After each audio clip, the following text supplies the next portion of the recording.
I'll be buried in my grave before I become a slave, yeah. That is what I heard them say way back in the day. I'll be buried in my grave before I become a slave, yeah, yeah, yeah. But it seems like since that day, yeah, yeah, we have sorely changed.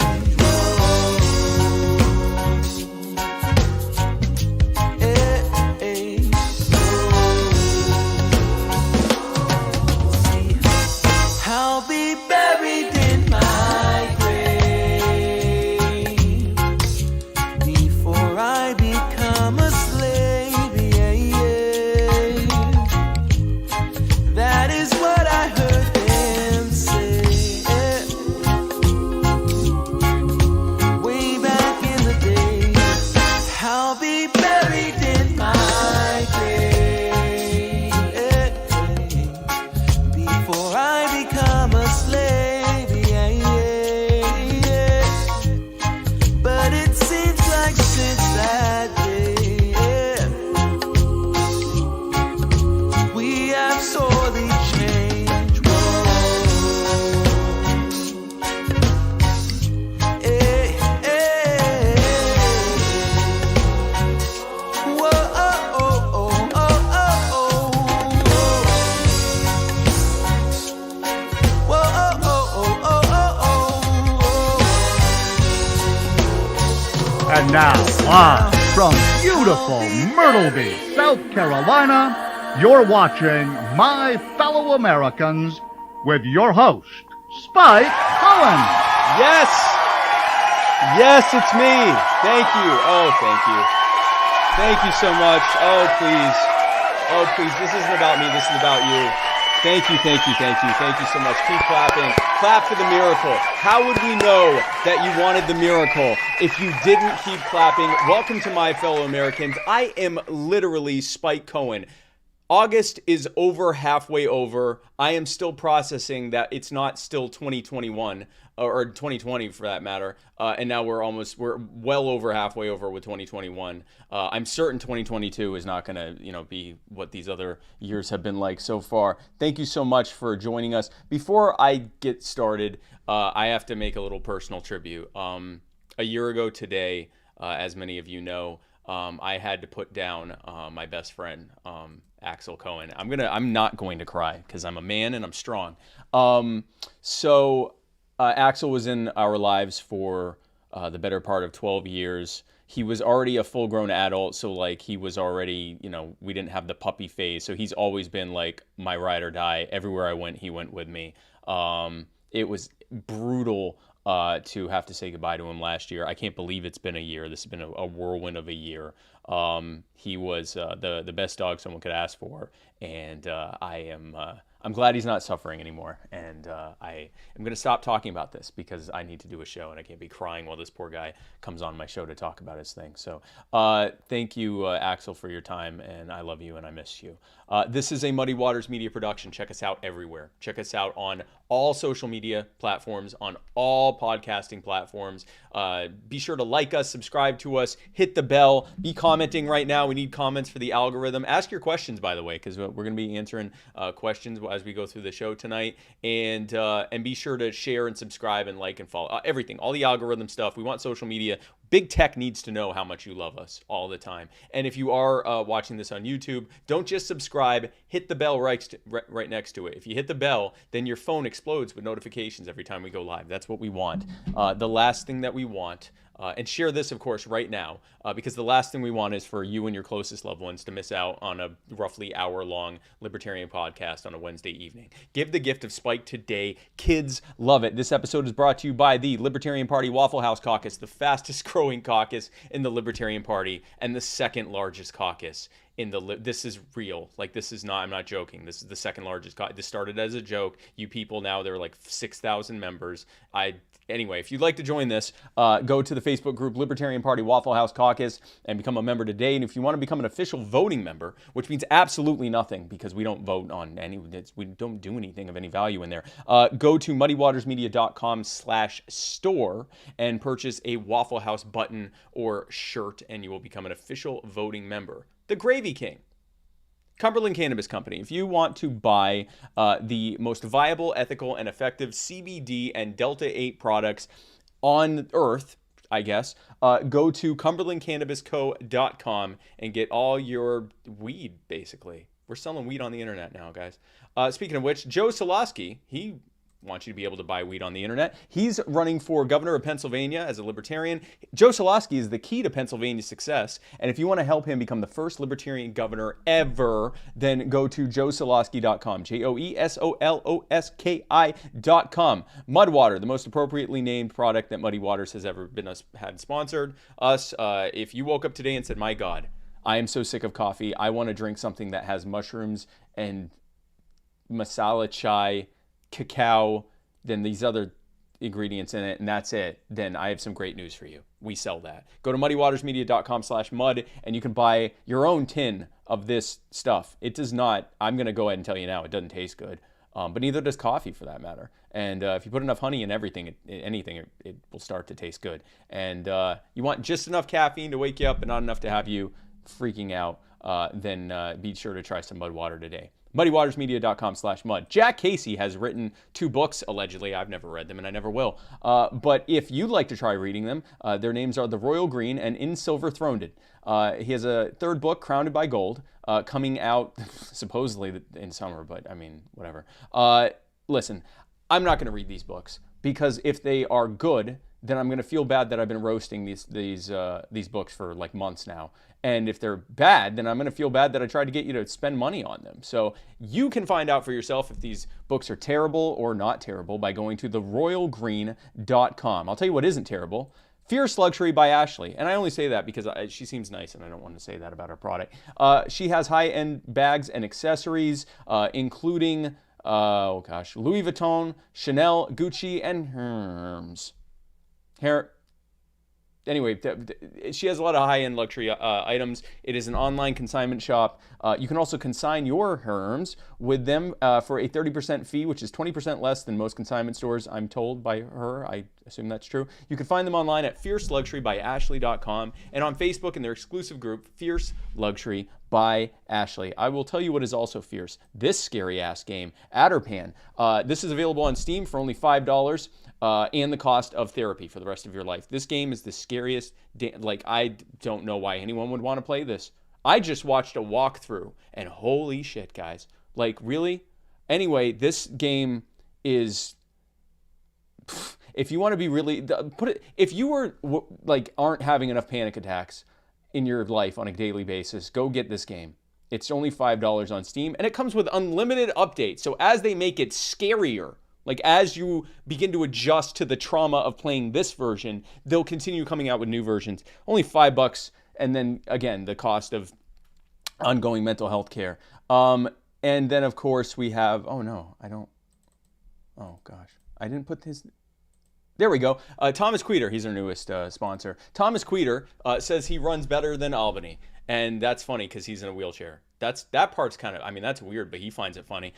He is running for state senate in the 52nd district of New York. And if you would like to help him run, he's an incredible guy. I've actually knocked on doors with him, and he has more energy than anyone I've ever met in my life. He would make an incredible state senator. And if you'd like to help him in his run, go to tomfor52.com, TOMFOR52.com. There's also an ongoing meme contest at tomfor52.com/FTG for, whatever FTG stands for. And then if you feel so dismayed by these ads that you feel like suing me, well, good luck, because I'm using personal injury attorney Chris Reynolds, attorney at law, and we'll sue you back even harder. But if you want to sue someone else and you're being personally injured in the state of Florida, if you go to chrisreynoldslaw.com, he will get you money. Probably. I don't know. If your claim sucks, he's not going to be able to help you. But if you have a good, legitimate claim, someone actually did something to you, then he will be able to help you get lots of money. I mean, I can't promise that, but he's going to do his best. ChrisReynoldsLaw.com. The intro and outro music to this and every episode of My Fellow Americans comes from the amazing and talented Mr. Joe Davi. Check him out on Facebook, on SoundCloud. Go to his Bandcamp, joedavimusic.bandcamp.com. Buy his entire discography. Just had a new album drop a few weeks back. It's like $25 for everything he's ever made. Go over there and buy it. joedavimusic.bandcamp.com. I'd like to thank Le Bleu for this delicious water that I drink on this and most episodes of My Fellow Americans. It is made in America, oxygenated with ozone, BPA free, non-carbonated, and kosher, just like me. Assuming I don't have BPAs. I don't know what a BPA is, but if I don't have a BPA, this is exactly like me. And I'm 70% this also, so Buluvanaka. Shout out to Tehran Turks' mom and him as always. Folks, my guest tonight is a really incredible guy. I first talked about him back in June. I've been following him for a few months now, and he is finally doing interviews again, and I'm really excited to have him on. He is a Marine veteran who is in the process of starting a school that puts a roof over the heads of young men and teaches them everyday skills like basic auto mechanics, household repairs, improving literacy, reading comprehension. I'm sick of doing this intro because he's going to tell you way better everything he's doing than I possibly could. He's an incredible guy. We're going to talk about everything he is doing. Ladies and gentlemen, my fellow Americans, please welcome to the show, Mr. King Randall. King, thanks so much for being on the show, man. Pause, the applause. The applause. Oh man, you didn't get applause. Hold on. No, wait. I can do this. Bring it. We got to do that again. Give me a second. I'll get, hold on. Just do it again. Do it again. No, I can do it. Hold on. Okay, bet. Why is that not working? Oh, hold on. Awkward silence. There we go. Okay, there we go. Thank you. It's me. They like you. They like you exactly the same amount that they like me. It's incredible. Nope. Mine's is special. It is special because they've never done that for any other guest. Let me turn that off so it doesn't do that every time I go to this screen. King, thanks so much for coming on the show, man. I really appreciate it. I appreciate you having me. Absolutely. Yes, sir. Absolutely. I'm looking forward to it, man. And folks, be sure to tune in on our chat. You can do it on Facebook, on YouTube, on Periscope, anywhere you're watching this. Leave a comment, give us your thoughts and your questions, and King and I will tell you if you are right or wrong. Now, King, I don't think I know this part of it. Every time I have someone on the show who's doing something incredible, they always have the genesis that caused them to do the thing that they're doing. And I'm very interested to hear your genesis story. What got you here when you decided you were going to do this? What is it that caused you to do that? Tell us a little bit about yourself and tell us the King Randall genesis story, or the X for Boys genesis story. All right, for starters, I did see the Waffle House caucus. Let me start off by saying IHOP is superior. We don't actually go to Waffle House for waffles. We don't do that. Waffle House is for breakfast food. We don't go there for waffles. IHOP is the best. We prefer pancakes. They're a little bit more classy. Anyway, my name is King Randall. I just recently turned 22 years old. Most people knew me as a 21-year-old kid that was starting a school and helping kids in the community. But I'm officially 22 now, so I've grown up and I'm past the little age of buying the drink. I'm sorry, can I just interrupt you very briefly? Folks, while you are listening to this story, remember that this man is 22. I'm sorry, go ahead.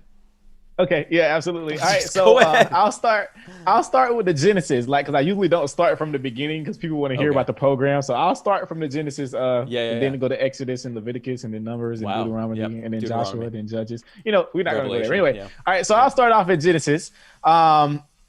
In the beginning, there was a child named King Randall.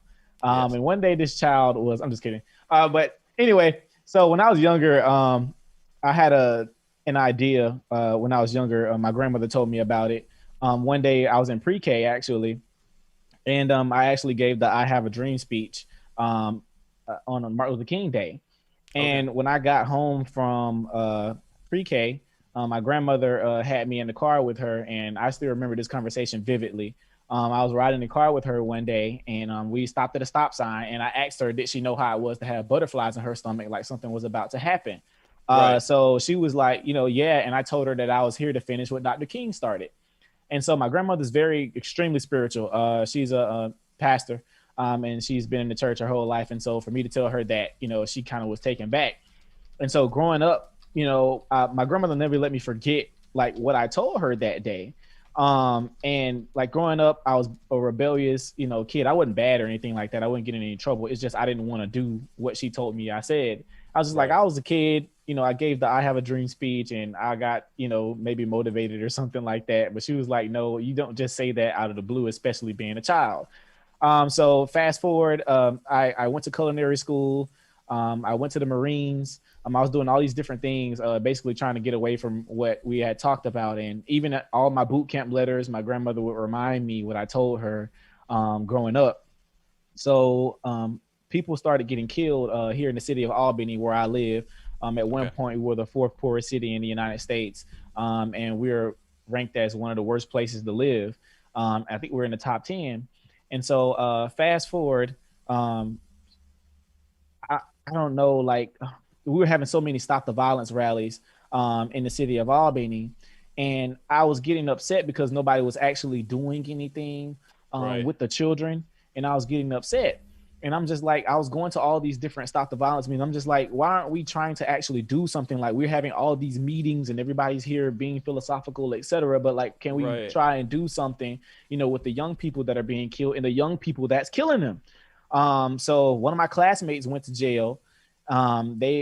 His brother and a few other guys killed this pizza delivery driver just for nothing. They actually made a fake call and brought him to an abandoned house and then just shot him. And these were kids that did this. But my classmate wasn't there. It was his brother. And so his brother came back home and he told him to, hide the gun.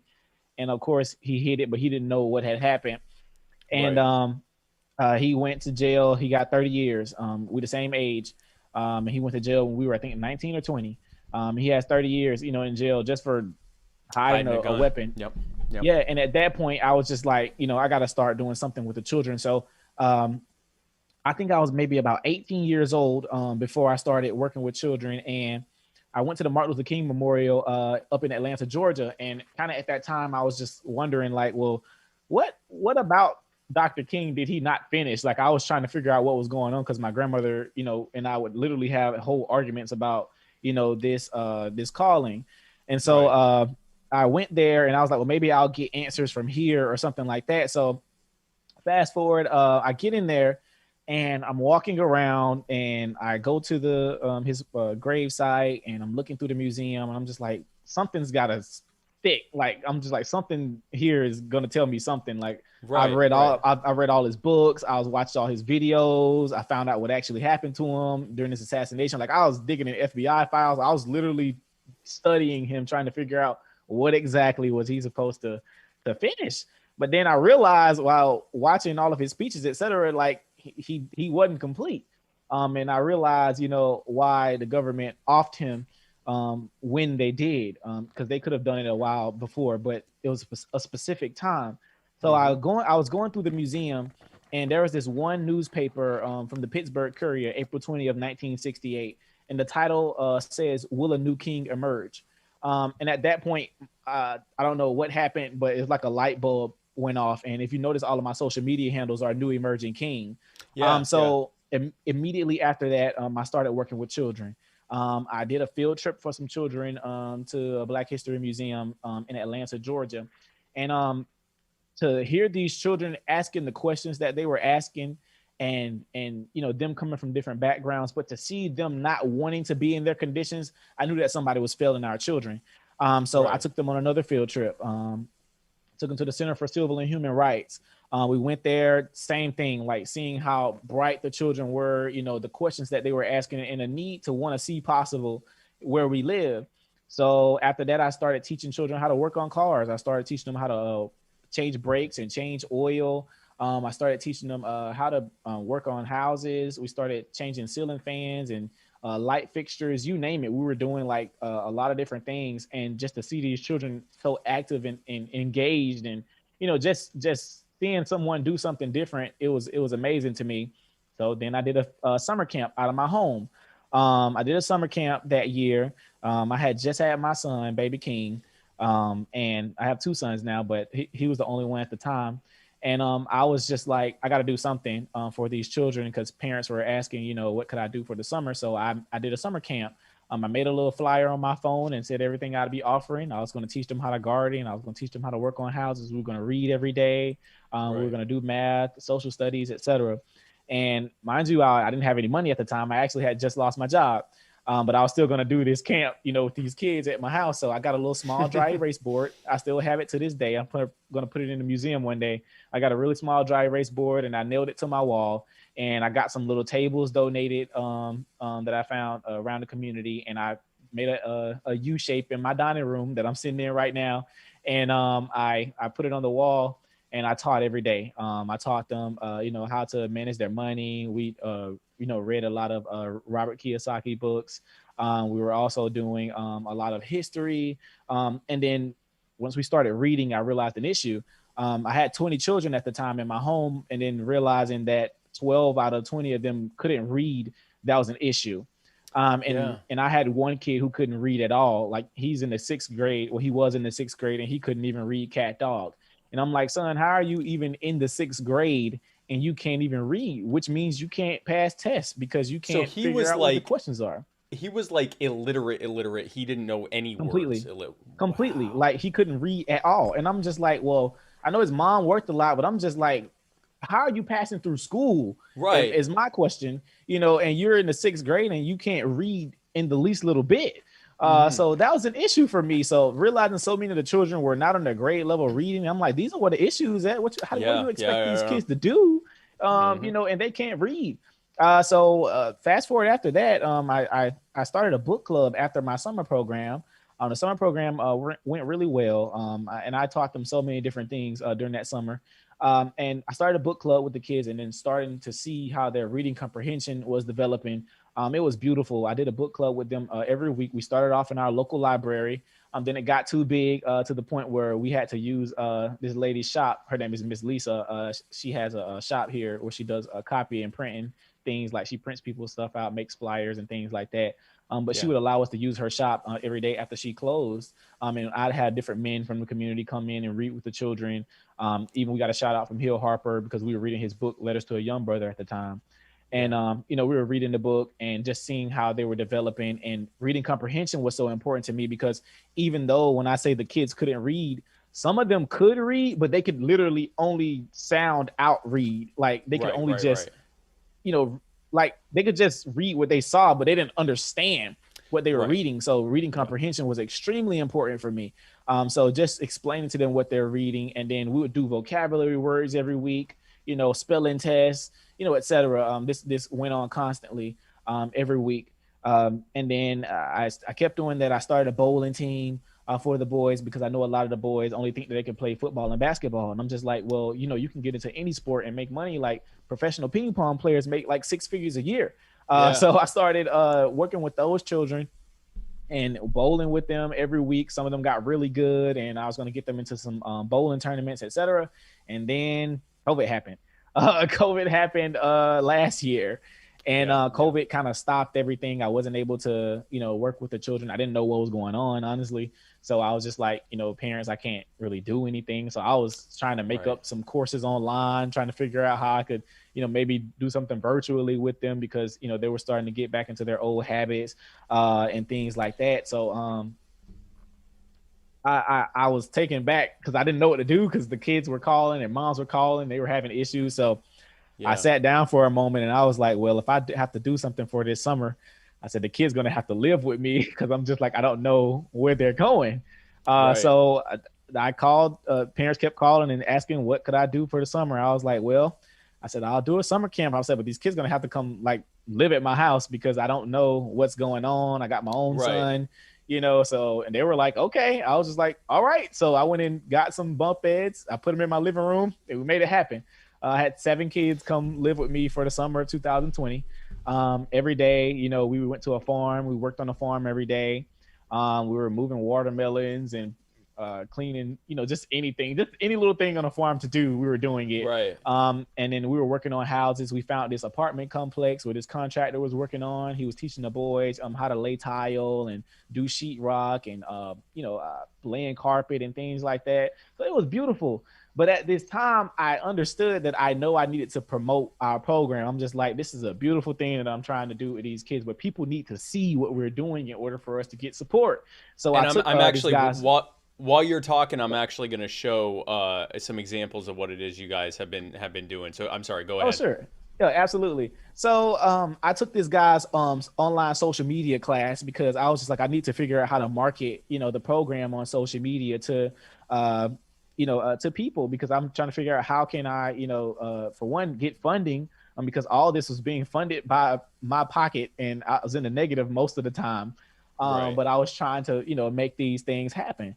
I took his class and he gave me a lot of tips, doing live videos. I started interviewing different community leaders and things like that, just trying to grow my following, in different ways. Then I started doing like reports on, CNN, Fox, things like that. I just started doing live videos and started growing my following. And somebody told me I need to get on Twitter because Twitter moves really quickly when you're, promoting things. So I got on Twitter and, I started posting what me and the boys were doing. We would get a little bit of traction here and there, but one day the boys and I were actually doing some sheetrock and at this apartment complex last summer. And I posted it on Twitter and it went mini viral, very fast. And Right. all this support started coming out of nowhere. I didn't know who these people were, where it was coming from. And I was just like, who are these people? And most of it were white conservatives.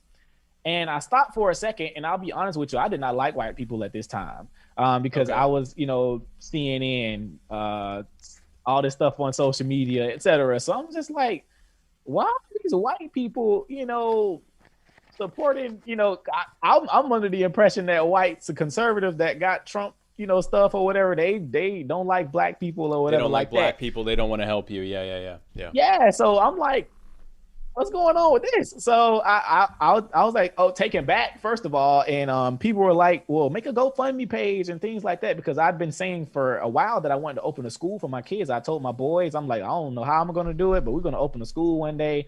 So they were like, well, you need to make a GoFundMe. So I was like, okay, I made a GoFundMe and we raised like $11,000 in the first week of us doing that. And so I was again taken back. People were asking to interview me, a lot of different white people were asking to interview me. I was like, okay. I was like, so I started doing interviews with these people, Yeah. but it kind of changed my tone. And then we went to the White House last October, and all the love that we received completely just reshaped my mind. Right. It was interesting because I started realizing dang, all the people that's really giving me trouble look like me. I was realizing that everybody that was doing the smear campaigns and, just saying any little bad thing about the program, they were all black people. And I was like, dang, my own community, oh, you too young and you're this and you're that. And, it was nuts. And all I did was, work with kids. I don't do any political commentary. I don't talk about anybody, it was nuts. Yeah. But it changed my mind. It did. Pure love changed my mind. Not, seeing a podcast or watching a TV show or anything. It just pure love changed, how my thought process.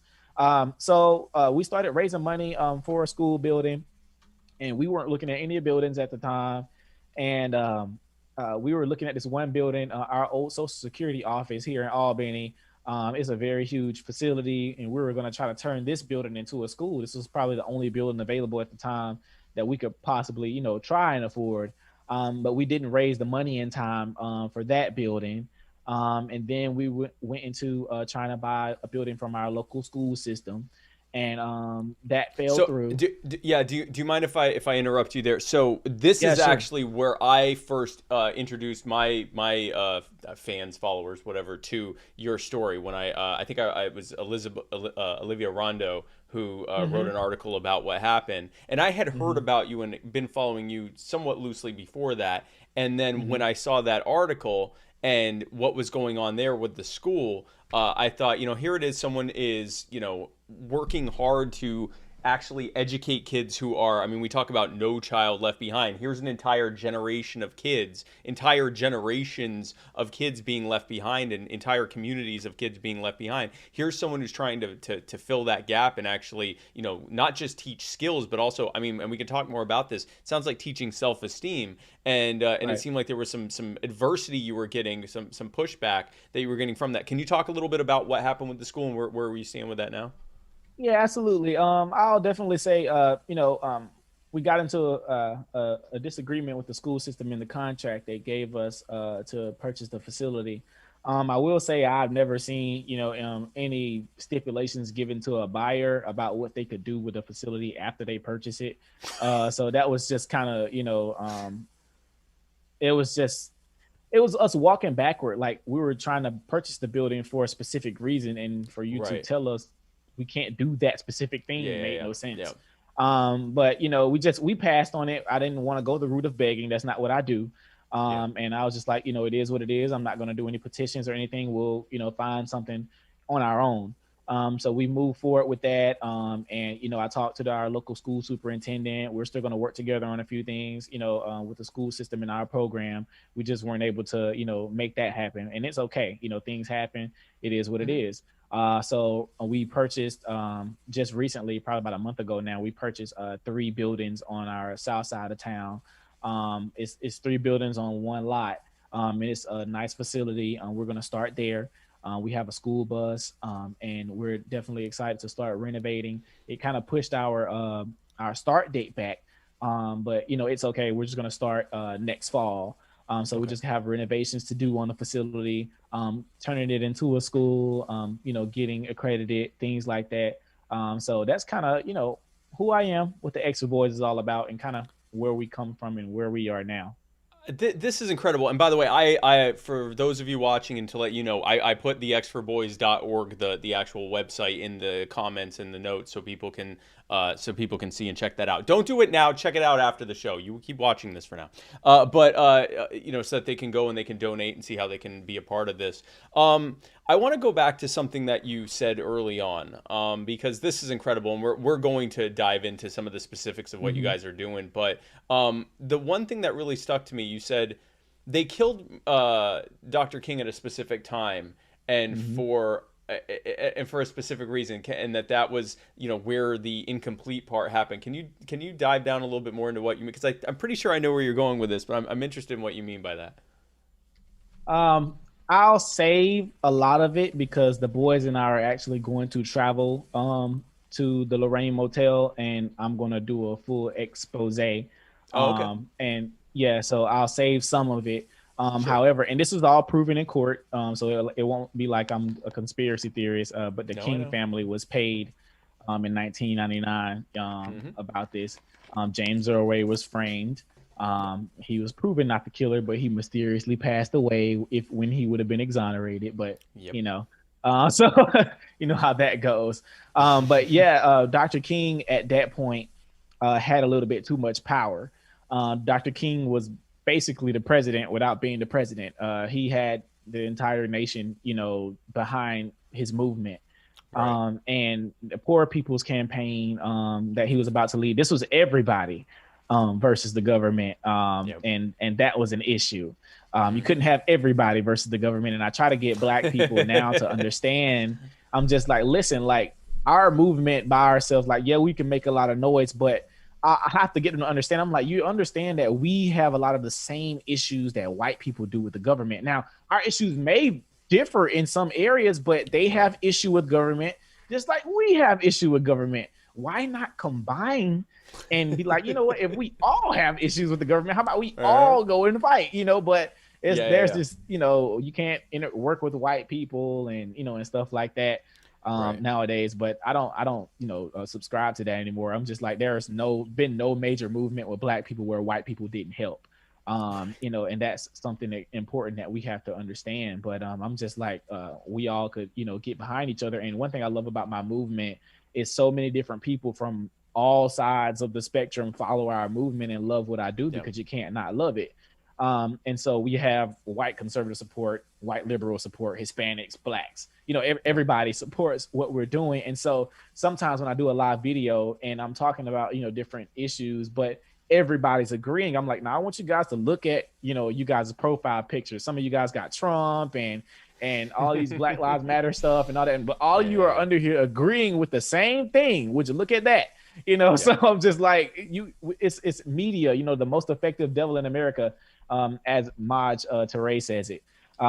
And I think that's the entire truth. I believe the media is the most effective devil in America, and they literally control just the basis of our thinking.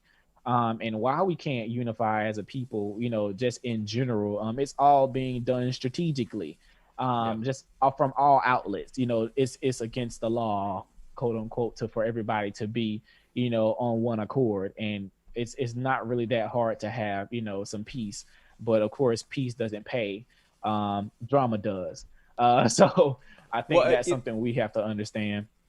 So a perfect example of this, last year, there was, and this is my opinion. If you disagree, you can let me know. Last year we saw the killing of Breonna Taylor followed immediately by the killing of George Floyd. And the George Floyd killing got way more attention because there was an actual live video of it happening, as opposed to with Breonna Taylor, you're hearing about it after the fact. But really, those two things were kind of a 1-2 punch that led to what started as a pretty broad movement for police accountability, ending qualified immunity, ending police militarization, forcing other police officers who are witnessing a crime being committed by an officer to have a legal duty to intervene the same way they would if any of us were committing a crime. And then what happened was the media immediately stopped talking about the power aspect, that people in government were unaccountable and that they weren't being held accountable, and all they talked about was race. Now, there is very much a racial aspect when we're talking about criminal justice issues. Like, we know that slavery didn't end with the 13th Amendment. It just got moved from the private sector to the government, right? But even in the midst of talking about that, yes, there is a racial component to all of this, to gun control, to the welfare state, to criminal justice issues and everything else. But the reason that people who want to harm the marginalized are able to do so is because of the power and lack of accountability they have. The media stopped talking about that entirely. And what was supposed to be a war against unaccountability in government turned into a war against all racism. And with no real explicitly drawn terms of, okay, but what is racism? What is your definition of what we need to be fighting? And it very quickly became this like white versus black thing. And I think that was intentional. I think that had that movement, yes, acknowledge the racial disparity that's happening. Like you said, everyone's suffering differently, but acknowledged it and then immediately focused to the solution, which was dismantling the power system that allowed that to happen, then we'd be in a completely different place than we are right now. And unfortunately, the people in government aren't able to maintain their power if we work together. The people who like to grift and make millions of dollars off of various movements, they don't get to do that if they're not stoking the right fires. I said it. And then and then at the same time, someone like you who's saying, okay, I see, Albany, Georgia. Is this a most like a majority black community? This is probably one of the rare cities we're 77% African American. Okay, so you look in your community and say, okay, I'm a black man, overwhelmingly black community. We're also one of the poorest fourth poorest community in the country, one of the top 10 worst places to live. This is where I live, and I'm seeing basically my people, my neighbors, my loved ones who are embroiled in all this poverty and cycles of crime and violence and terrible education and familial issues and everything else. I'm going to fix it. And you got people coming after you because you're young or you're whatever. And meanwhile, it's like this is the prototype. If we're saying that this is a problem of power, well, then take the power from government. If this is a problem of race, okay, well, great. Then let's have black people creating their own solutions instead of having it imposed on them by white people. If this is a problem if this is a problem within the black community, great, let black people fix it and be able to do it. Whatever you think led this to be the problem, what you're doing is the solution, and that's why you have so many people supporting you. It's also why you have a lot of people coming after you too, unfortunately. What's interesting is black people have said Well, some of my detractors anyway, I'll say that, or you're Yeah. not a threat because the system is, well, white people aren't trying to kill you and things like that. I'm just like, they're like, because if your movement was effective, they'd be trying to, take you out. I'm like, yeah, you guys are trying to take me out.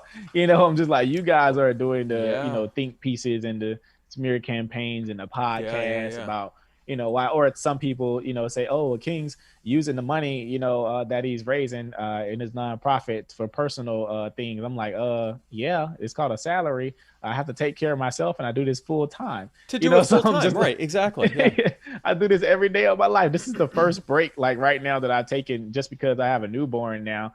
Right. This is the first break I've really taken, because I have to spend time with my family, and they don't even get a chance to see me. My own son, cries, because I have to go spend so much time with the boys and things like Right. that. So, this is my time to, spend with my family, but just, I it's a lot, that I have to deal with as far as adversaries, but it's mostly support from everywhere. I don't really interact or entertain or respond to any, detractors, because that's what they want. But some elders always say, if you don't run into any fools, you're probably going in the same direction. So Yep. I definitely think, that's extremely important for me to Yeah. remember. And I just keep it moving, man. I just keep on doing the work. I combat all of my negative with something positive. Everything negative that I see, I just combat it with something positive, because even Yeah. in them talking negative, people are going to try to come see who I am or what we're doing, and they're just, you can't see anything but work, and I'm not like other political commentators and things like that who are constantly, berating the community and things like that, and not Right. actively doing anything in that Right, community right. that you're talking about. So if anything, I do so much work, I don't have time to talk. I don't have time to make political commentary. I don't have time for all this Yep. drama and all these drama postings and things like that, and commentators fighting against each other and why they're not a real conservative and they are not, and all this nonsense that people still donate to. I'm just like, why are you still donating to these guys' platforms and they're doing nothing but Right. running their mouths? Yeah. It's many people, in every community where you live, that people need funding, for the different things that they're trying to do, and they're not Of running course, their yeah. mouths. They're Yep, doing yep. work. And that's what I want people to really understand, is people out here actively trying to fix their communities. People are like, oh, well, people are not out here trying to fix their communities. No, they are. It's just you're giving the wrong attention, to drama, and not actually looking for the people that are actually working in their communities. So This is actually, we talk about this a lot on the show. So I'm a libertarian. We're trying to grow the liberty movement. And by the way, you were talking about conservatives and liberal. I've yet to meet a libertarian who has heard your story who isn't 100% behind. In fact, looking in the comments here, every single thing, there's people in here. Yeah, that's what I asking keep about, looking down, looking at. Yeah, people are asking the how they can comments. donate, how they can be a part of it. They love what's going on, how you're a great person. Someone asked if you were Jesus. Nah. No, yeah, well, no. Yeah, but I mean, people saying, this is what we need to see from Americans. Words mean nothing, action means everything. Like, this is what the liberty movement is about people being free to create solutions to problems that are often imposed upon us by government, right? Now, Right. with that said, even within the liberty community, we have the same thing. We have the people that they make money creating drama on all different sides. And this isn't, calling out specific people. All their job is to go and talk crap about other libertarians all day long. And it's like, why? Like, let's go do something effective. If we all or most of us agree that this, whatever it is a problem, whether police brutality, criminal justice issues, the war on drugs, what else? Taxes, regulations, foreign policy, whatever it is, let's go work on that. Like, why are we arguing with each other? It's crabs in a barrel is what it is. Exactly, it's nonsense. Like here in our community, we just had a funeral today for a 9-year-old that was killed last week. While he was in his bed, somebody was just riding and shot at his house, and he was in his bed, struck him in the head while he was sleeping. And our community was outraged by it. Like, we had a lot of children pass, here in Albany, teenagers, but this one kind of struck a nerve with everybody. And so a friend of mine raised about $10,000, another black conservative friend of mine. And some other businesses were raising money, trying to, for Crime Stoppers to find the killer, and then other people were raising money for the funeral expenses. And we're a very poor community, so a lot of people here don't have insurance and things like that, so people have to do fundraisers. to bury their loved ones. And so people got upset with him because they were like, well, where is this money coming from? Is this coming from PAC money, or who's raising it? We don't want the family to be burdened because they may want something for their money. And he's just like, this is my personal funds.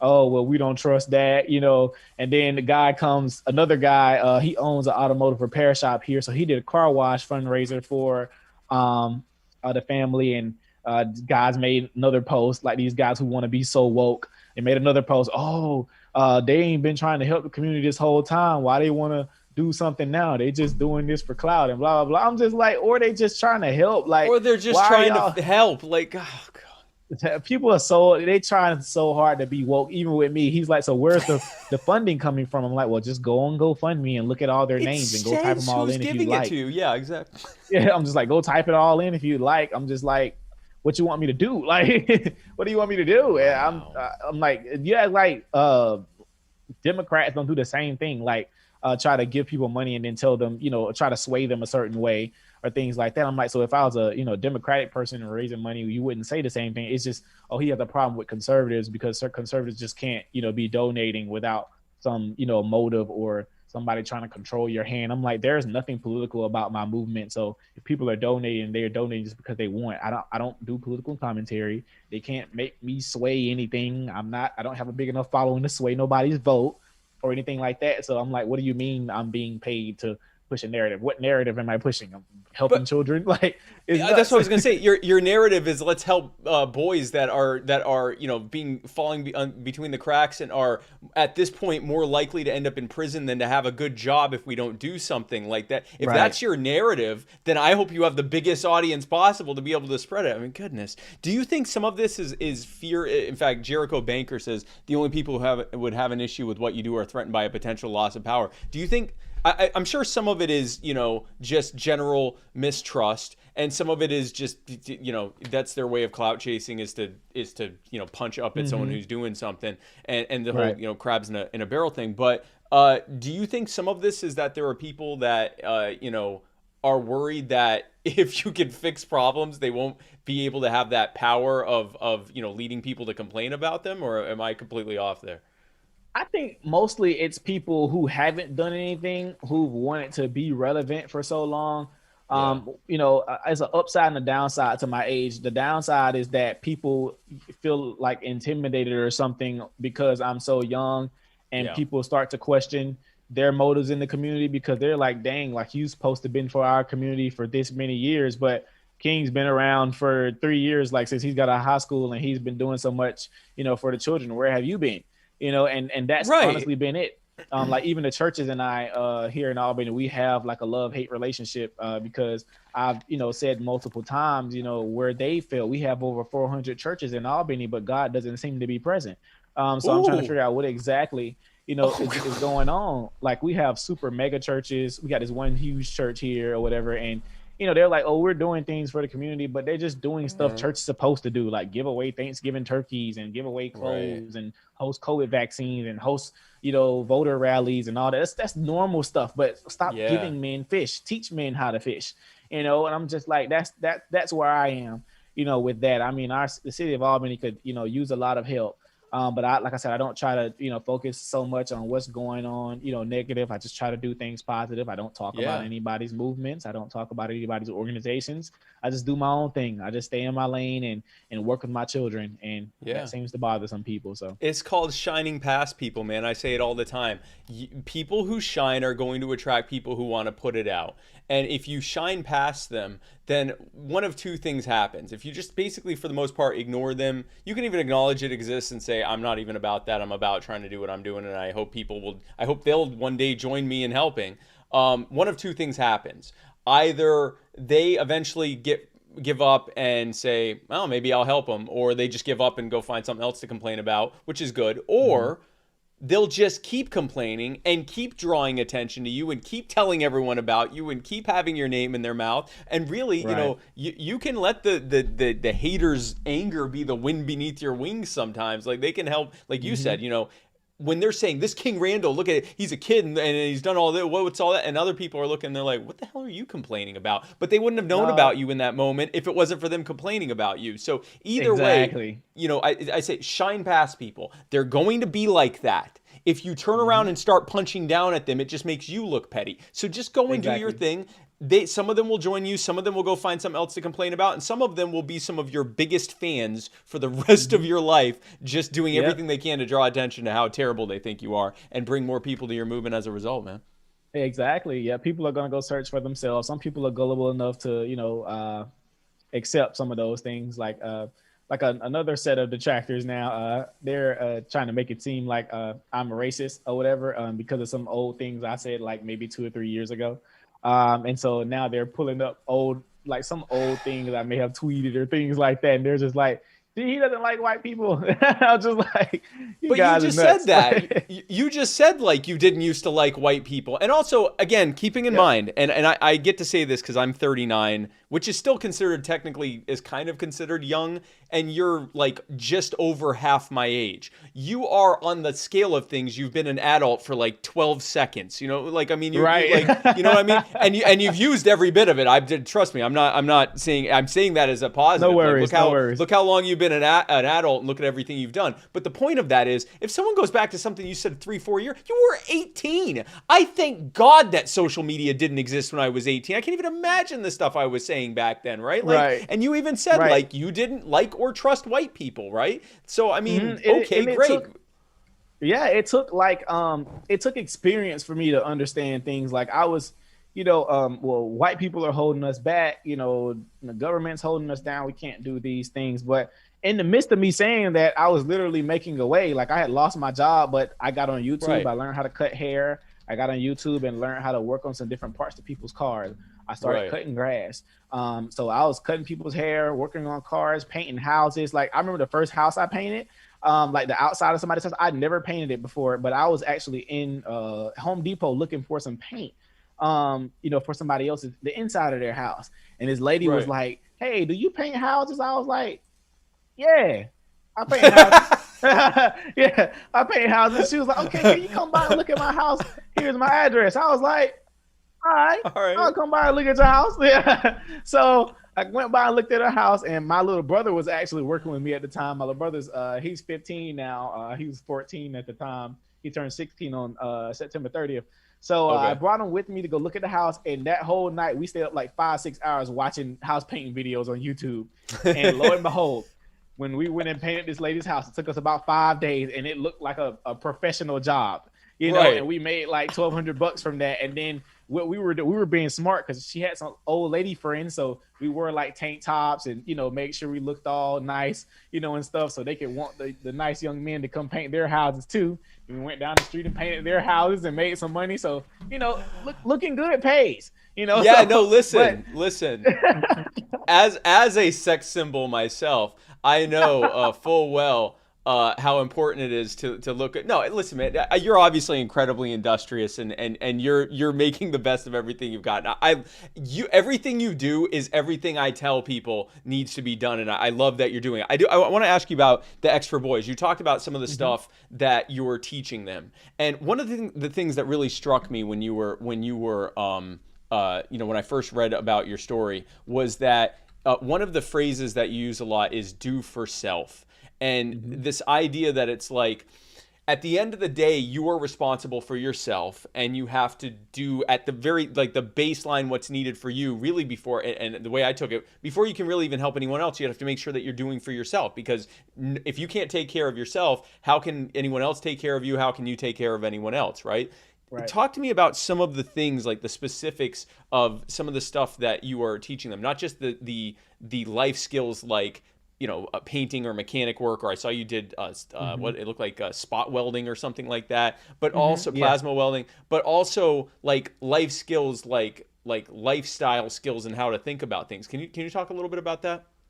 Absolutely. So for the most part, I actually love boarding the children, like actually having them sleep and live with me, is because there's a lot of innate learning that has to happen with the children. There are some things that I can teach, you know, by mouth to the children, but when I say innate learning, that's kind of like how I learned how to fry chicken growing up. Like my grandmother never taught me how to fry chicken. Like I Right. just happened to be going to make some water like every so often, and I happened to see her breading and seasoning the chicken and putting it into the pan and frying it. You know, just I happened to see that over time, and I kind of figured it out. Or how I learned how to grill meat on the grill. Like nobody had a class and told me how to grill meat. I just happened to be watching my stepdad or my uncles, you know, outside, you know, grilling on the grill, you know, and you just kind of caught on, you know. So, and there's a lot of things that people don't understand why there's a huge need for fathers in the home. So a lot of the things that I teach them, I let them watch me take care of my son. I let them watch me, you know, do certain things during the day. I let them watch me give money to people. I let them watch me, you know, do a lot of community service because they'll start trying to mimic these things because they're around, you know, somebody that need to be around, because a boy is going to mimic whatever man he's around, no matter what. He's going to mimic whatever man's around, whether that be a good man or a bad man. He's going to mimic them.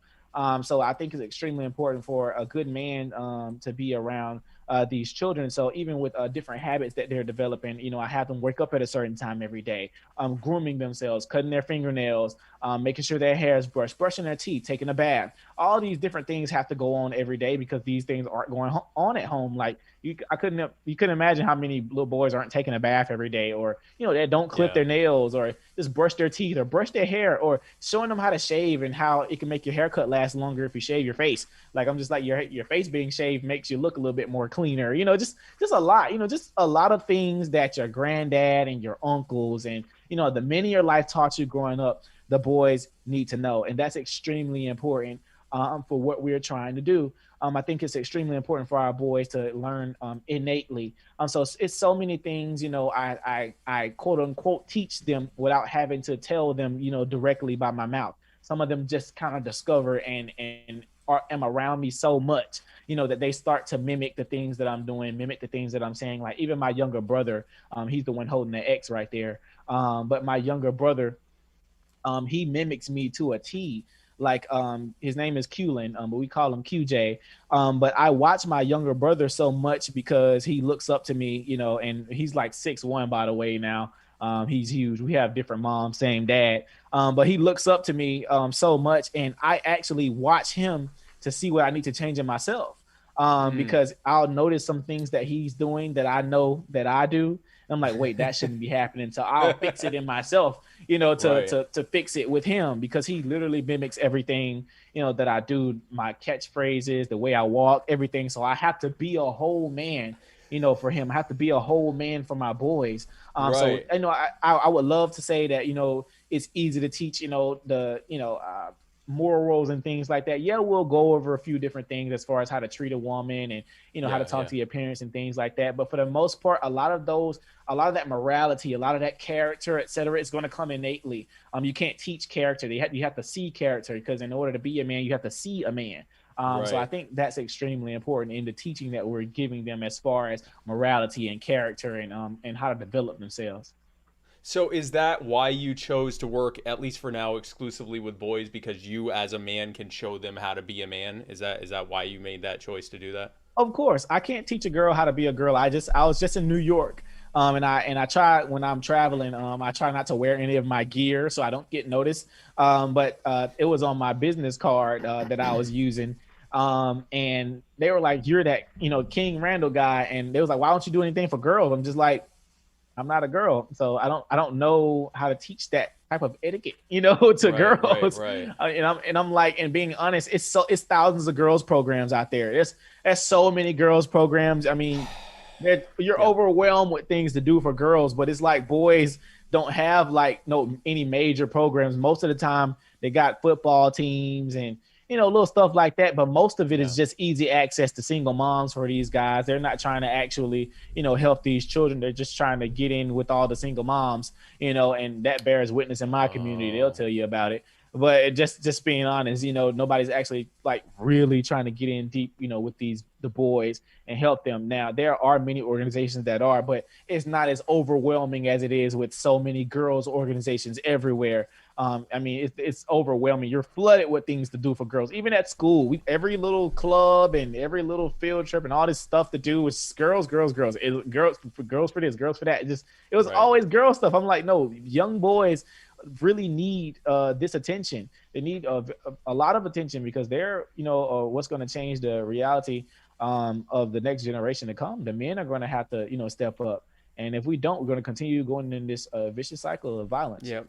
Yep. And it, exactly like you said, because a young man is overwhelmingly more likely. So if you have a young man and a young woman who are suffering under the same neglect, the same, lack of opportunity, and the same kind of doldrums, that young man is exponentially more likely to end up turning to violent crime in order to find direction, to find what it is they're supposed to do, to get respect, to get money, to get all the things they're looking for. They're going to turn to the bad things. And there's many reasons. I mean, biologically, men and women are different, right? So men are the ones that have always been, usually the hunters and the warriors and the fighters and the protectors, right, and the defenders and so forth. And if you're not giving them a thing to do, that's going to metastasize. That's going to go into something toxic, and it's going to lead to. Say that word again. Wait. Say that word again. It's going to metastasize. So, like, when a cancer isn't treated. How you spell that? Oh God, no. I'm gonna have to look it up. Yes. Metastasize. I'm sorry. I love words. Like I never heard that before. I had to look it up. So it's metastasize. And what it means is, so like a cancer, if it's not treated, it will start to spread to other areas. It will metastasize, right? So like, stage 1 cancer is the cancer's just right here.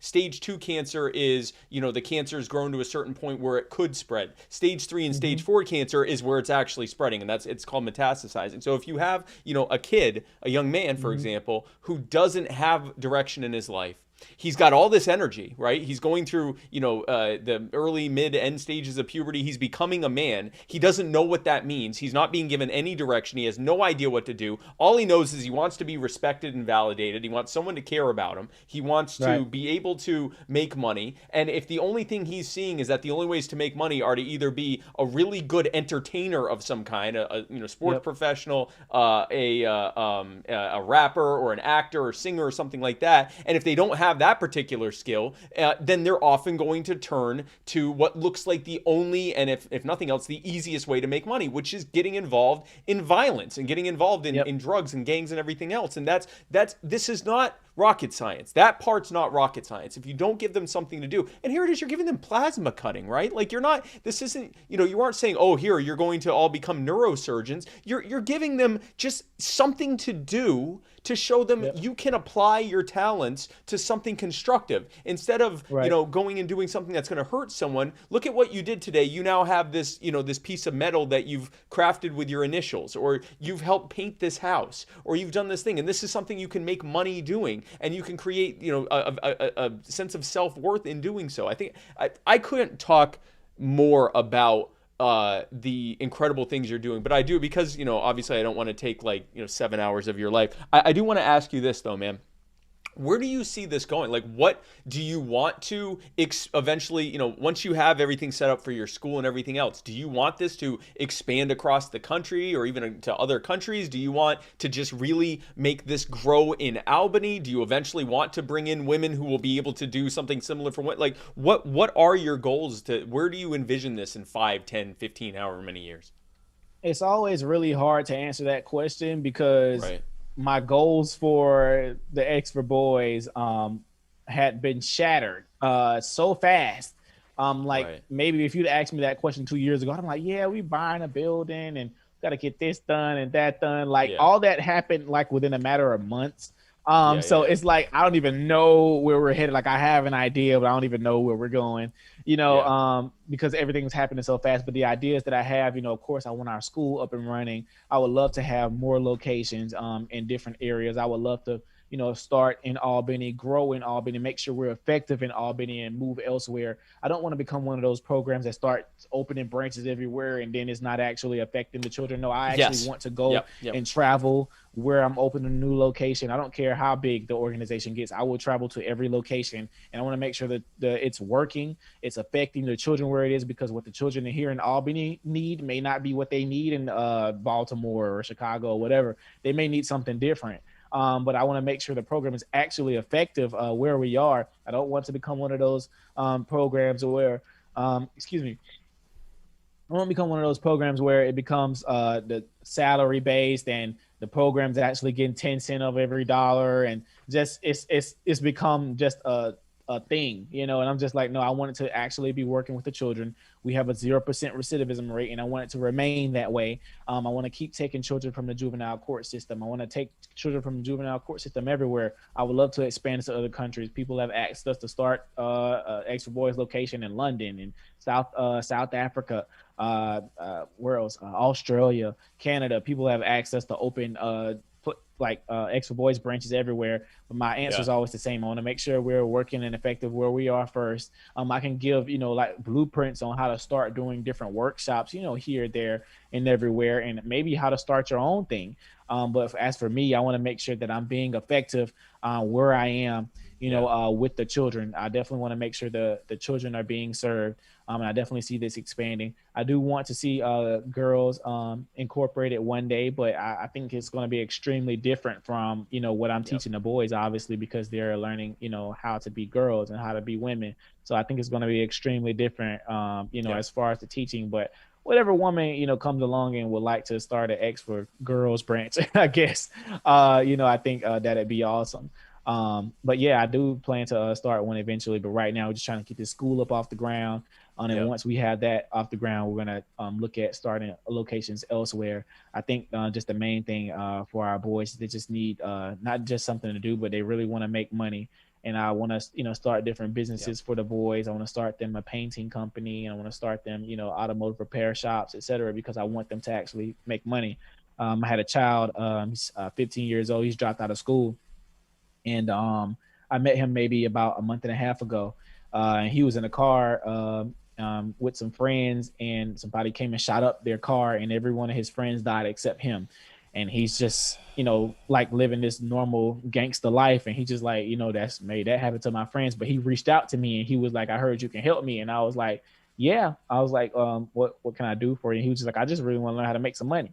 And I know if I would have provided him with a nice job, he would simply be out the streets, just like that. Yeah. So that's like my next thing, trying to, find jobs, because, the kids, he's not in school, got tattoos all over his face and everything. 15 years old, go look at his Instagram page. All it is guns and talking crazy to girls and stuff like that. And that's the lifestyle that they live. And you ask them why they live like that. It's just like, that's all I know to do. Like, I've never seen or done anything else. So actually exposing them, like you were saying earlier about all the things that I'm just showing them, like exposing them is important, because they don't know what it is out there that they want to do. They don't know they can do other things. So you just have to expose them to these different things. I love it, man. It's like you said, there's so many, first of all, you've been doing nothing but dropping freaking dimes all night long. But when it comes to so many people, but we're focusing on boys right now, but so many people in general, they're doing what the only thing that they know exists. They're not getting guidance from their parents for various reasons. Often, sometimes they live with their grandparents who are just struggling to be able to take care of them, have no really ability to do much that is true. else.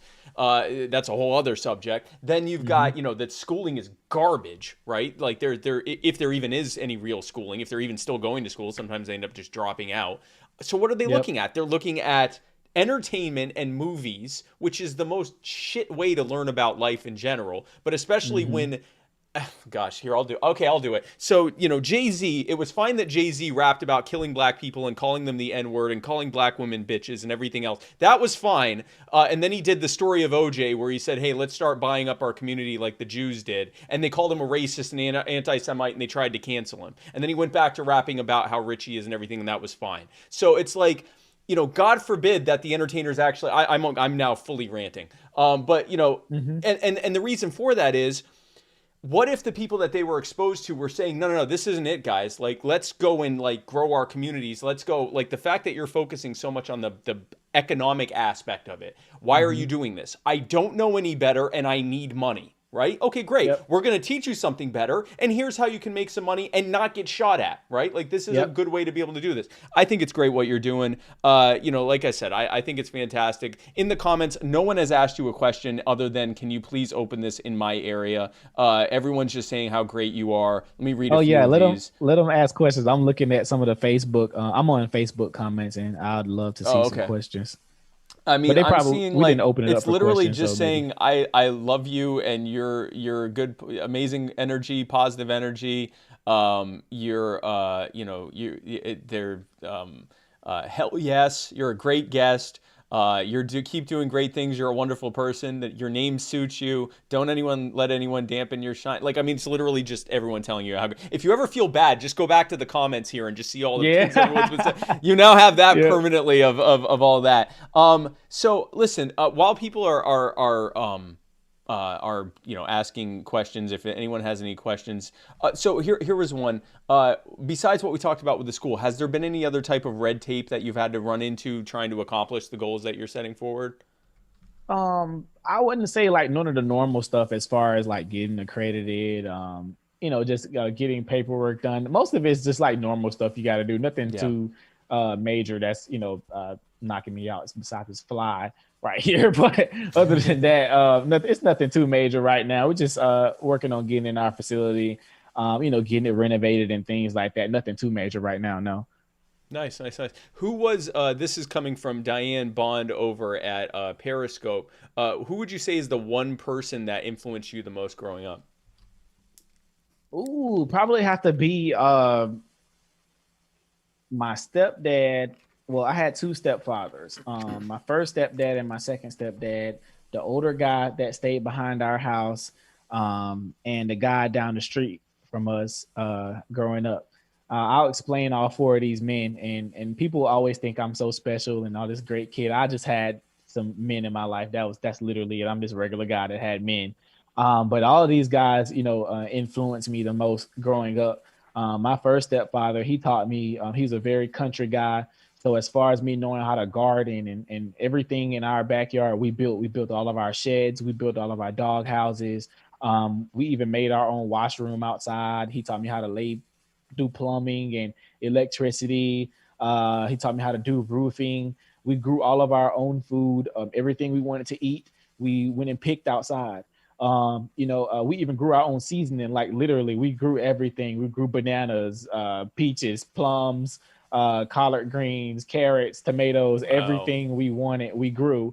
And we had all types of animals in the backyard. I know how to skin animals. I know how to take care of them. I had chickens, goats, dogs, turtles, squirrels, raccoons. We had everything. So, he taught me how to ride motorcycles. I mean, all of that practical stuff I learned, from him growing up. The guy down the street from us, my old best friend growing up, his name was David. His dad's name was David Sr. But he was on drugs, but he still taught us how to lay bricks, and we went and made brick mailboxes with them and things like that.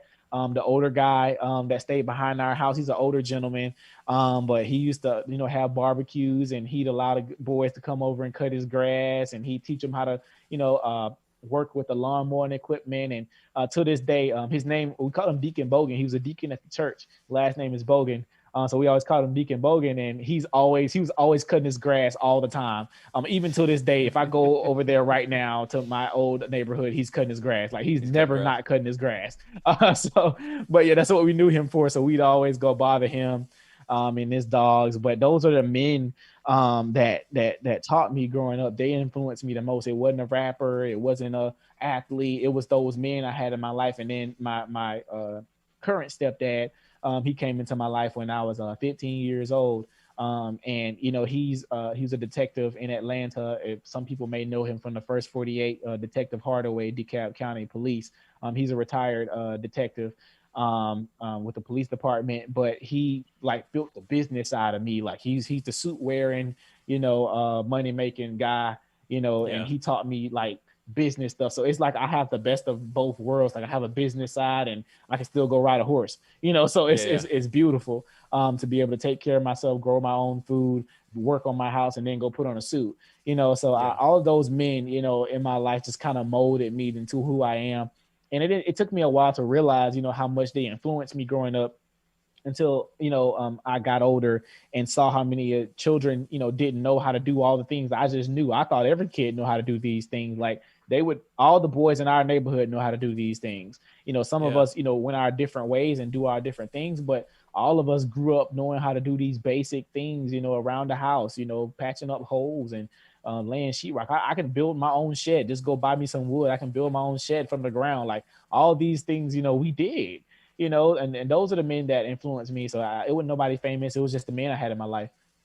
That's awesome, man. So like that's why you're so well-rounded, is you had these different people. You had people that taught you all these different skills and all these different ways to be, and that is why you're a 22-year-old who's done more than I have in my whole life. I thought I was I started a business when I was 16. Listen, You see one of the comments that said, "Not the neighborhood crackhead edified." I was yeah, no, listen, that's what it was though. He was on crack, but he helped. He taught us a lot. Listen, sometimes the crackhead knows more than anyone else.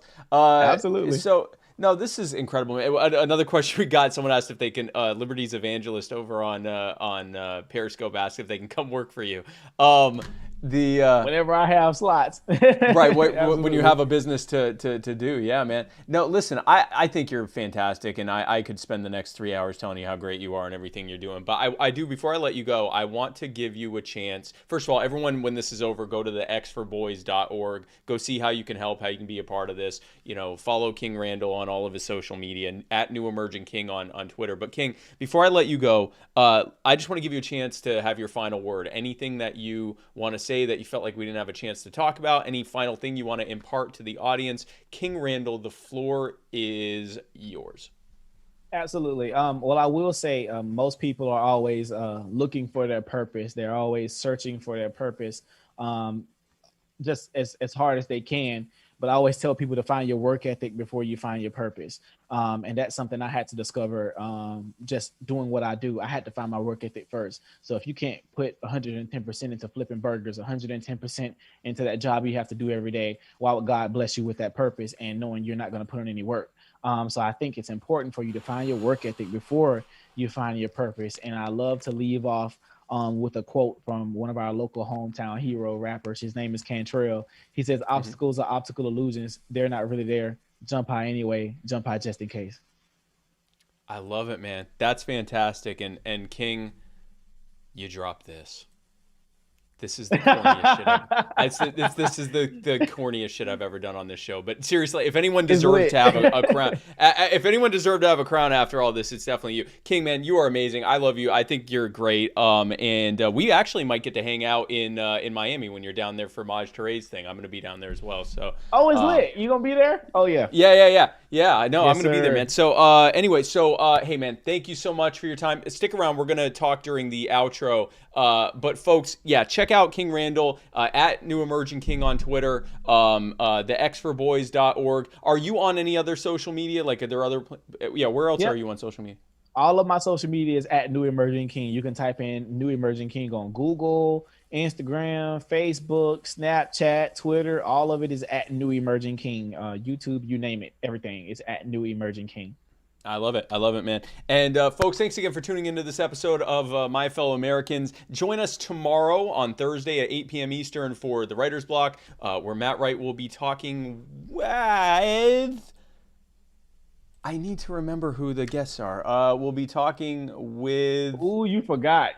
I know. This happens a lot. Kevin Kahn. How could I forget Kevin Kahn? Kevin Kahn, who is a congressional candidate in Ohio and is now doing incredible work for Accountability Now Ohio, who I will actually be with this weekend. And then on Friday, join us for Cajun and Eskimo from Bayou to Igloo, Friday at 9:30 Eastern. Then this Saturday and Sunday, join me in Columbus, Ohio. I will be at the Libertarian Party of Ohio conference, and then I will be on Sunday at the Accountability Now Ohio rally and conference. We will be talking about the next steps to ending qualified immunity in Ohio. And then on Monday, join us for Mr. America, The Bearded Truth with Jason Lyon, Monday at 8 p.m. right here on Muddy Waters Media. Then on Tuesday, join me in the morning in Montgomery, Alabama. I will be at the Rally for Justice there in Montgomery, Alabama. Find out all of the different events I'm doing at SpikeCohen.com. And then on Tuesday, join us for another episode of the Muddy Waters of Freedom, where Matt Wright and I parse through the week's events like the sweet little chipper little boys that we are. And then join us right back here on Wednesday at 8 p.m. Eastern, same Spike place, same Spike time for another amazing episode of My Fellow Americans. Who's my guest going to be? You're not going to believe it. I don't know.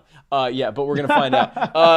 But hey, folks, thanks again for tuning in to this episode of My Fellow Americans. I am Spike Cohen, and you are the power. God bless, guys.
They say about an eye for an eye in a time when the blind lead the blind. Who am I to deny? I would cry when a loved one dies. I recognize that body outside, but the holes in the body that was alive. Now confined with a chalk outline. Find out how, but you never know why. It ain't even make it to the news at 9.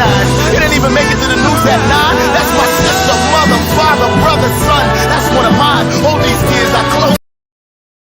Only fine. I'm in line. There's a pointless murder happening all the time. Either lose your life or mine.